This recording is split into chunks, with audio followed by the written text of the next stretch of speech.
I'm going to use my platform to continue to encourage you to have conversations with your spirit guides, to talk to them, to get out of your own way thinking that you have to use some special sort of verbiage or you have to do some special ritual or be in a particular state of mind to make it happen. You can talk to them just as easy as I'm talking to you through this camera.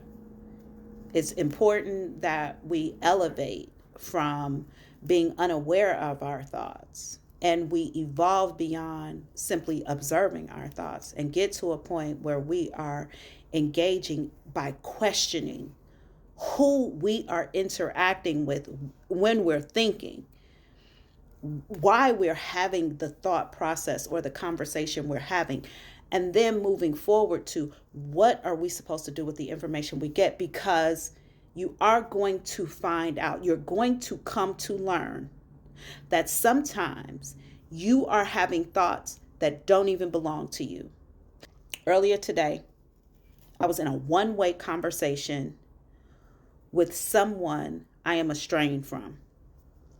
In this conversation, I was provoking this person to come towards me so that I could physically harm them. Now, two things about that. The first thing is, I never think of revenge in terms of violence. The revenge that I like to seek on people is how do I become richer, skinnier, and prettier? So much so that I become unattainable to the person who I feel like has harmed me. I don't think in terms of fighting or physically harming someone. I think of how do I level my life up to a point that make them say, damn, that's what I go to.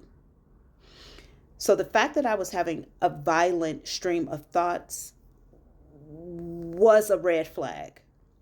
The second thing about that is that I want absolutely nothing to do with this person who I was in this stream of thoughts with. I don't want to talk to them. I don't want an apology from them. I don't want an explanation. I don't want closure. I don't want to engage or interact with them at all whatsoever. I don't want to have any interaction. So the fact that not only was I having this one-way communication with them that was violent, the fact that they were even on my mind was the second red flag. Something that I noticed that happened while I was in this stream of thought, of threats that were detailed. They were detailed threats. I was telling this person what I would do and how I would do it. The thing that really I paid attention to was how I felt. I felt good. I felt very good having this stream of thoughts. I felt like I was listening to like drill or murder music. And it was like geeking me up to be a badass. That's how I felt. I felt like, oh yeah, I could do this and I could do that. And that's not how I am at all. Not one bit. So I stopped and I said, who is here? Who is this? And I heard, it's you. I closed my eyes. I took a deep breath. And I said, who is this? And I heard, it's me, baby. It was my mother coming through. Now, my mother has crossed over. The person I was in this one-way conversation with, they have not crossed over. They're still alive. My mother had unresolved issues with this person before she passed away. I said, why are we having this conversation? Why is this conversation flowing from me to this other energy like that? And she said, because you want to do it too. And I said, no, I don't.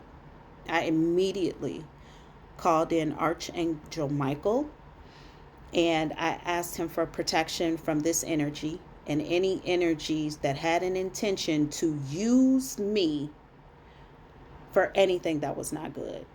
And then I said, Spirit guides, why am I having this conversation? They said, your mother was channeling through you.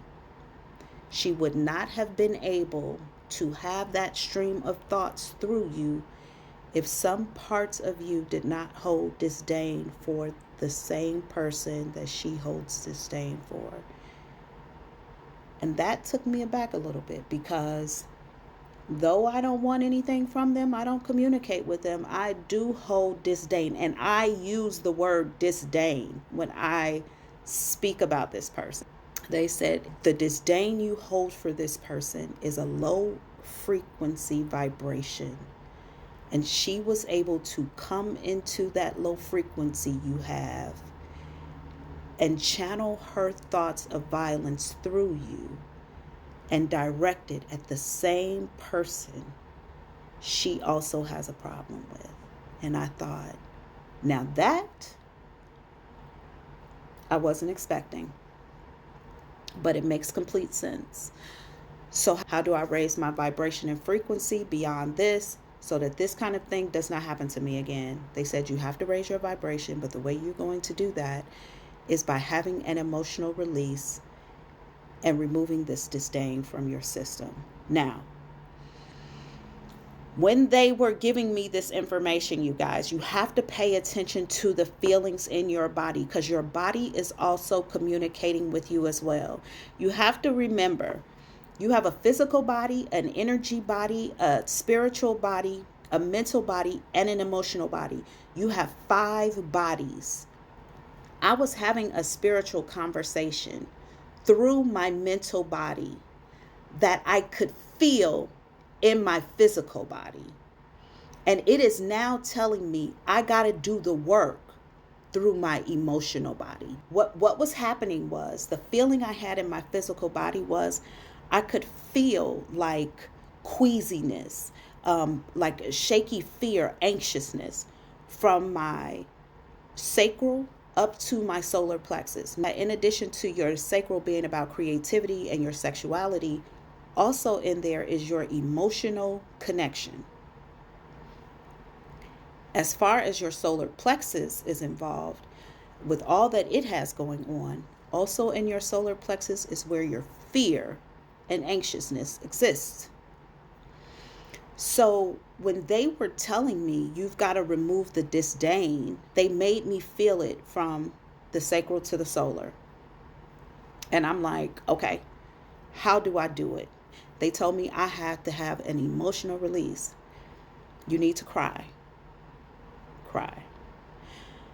Y'all, see, the deal about us being very human is our human mind being controlled by the ego will jump in front of your possibilities if it thinks that the possibility will harm you. So when they said cry, I immediately went back and said, why would I cry about somebody I don't give a fuck about? I don't have any feelings for this person, so I can't cry about them. I don't care about them. But this is where we come in with the last part of that video I told you. And I said to you, you'll know you're talking to your spirit guides because they're going to send you on a path that will humble you. They said, call that person and ask them why things happened to you that they were responsible for. Their response is going to make you cry. Their response will also allow you to finally cut the cord and release this person altogether. And y'all know what? It's not a conversation I'm ready for. That's not work I'm ready to do. And that's why you've got to go through this process with your spirit team of figuring it out so that they can lead you to your healing and what some would even call your salvation. I love you.